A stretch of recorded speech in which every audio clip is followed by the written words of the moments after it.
চলো দেখি আজকে আমি কি চ্যালেঞ্জ পাই।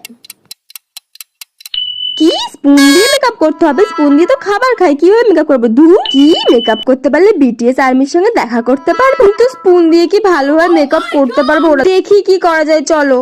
তো প্রথমে সারা মুখে আমি ফাউন্ডেশনটাকে ট্যাপ ট্যাপ করে লাগিয়ে নেবো, তারপর এটাকে ব্লেন্ড করবো। ব্লেন্ড করতে কিন্তু খুব ইজি হয়ে গেছিল, যতটা আমি ভয় পাচ্ছিলাম ততটা কিন্তু হয়নি। একদম ঝটপট করে ব্লেন্ডটা করে নিলাম। নিচ পাউডার দিয়ে চোখের নিচটা ভালোভাবে সেট করে নেবো, কারণ ওদেরকে দেখে যদি আমি এক্সাইটমেন্টে কেঁদে ফেলি তো তখন আমার মেকআপ গলে যেতে পারে না, তো সেটা তো হতে দেওয়া যাবে না। একটা সুন্দর পিঙ্ক কালার আইশ্যাডো পরে তার উপর সুন্দর করে আইলাইনার পরে নেবো, যাতে আমার চোখের মায়ায় পড়ে গিয়ে আমার দিকে চোখ সরাতেই না পারে। আমার গাল দুটো এমন টমেটোর মতো লাল লাল করে যাবো না, যাতে ওরা দেখেই আমাকে ক্রাশ খেয়েছে। চলো এবার একটা সুন্দর লিপস্টিক পরে মেকআপ লুকটা কমপ্লিট করা যাক। দেখো তো আমাকে কেমন লাগছে, আমার তো লুকটা খুব পছন্দ হয়েছে। এবার চললাম আমার বিটিএস আর্মিদের সঙ্গে দেখা করতে। কি ডেঞ্জার, তোমরা এখন আমার চ্যানেলটাকে সাবস্ক্রাইব করনি, তাড়াতাড়ি যাও আর আমাকে একটা রেড হার্ট দিয়ে সেভ করে নি, যাতে আমি বিটিএস আর্মির সঙ্গে দেখা করতে পারি। বাই।